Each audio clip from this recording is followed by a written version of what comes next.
नुसतं ह्यानेच चालल्यात बाहेर खायला.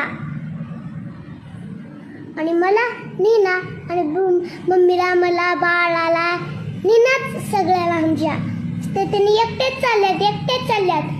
आमच्या सगळ्याला थोडं बाहेर तर जेवायला नेवं का. सगळं आता घरीच बोलू लागली मी आणायला बाहेरचं. बाहेर तर छान वाटते खायला आम्ही. आणि घरी नाही मोबाईल बघत खायचं. आणि बाहेर सगळं छान गाड्यातून बघत खायचं.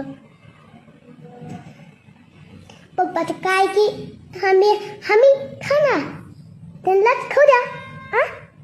चालते पप्पा, चालते मामा तसं. मग पप्पाला काय करते काही कळणार आहे का? खोटं बोलून जातात खोटं.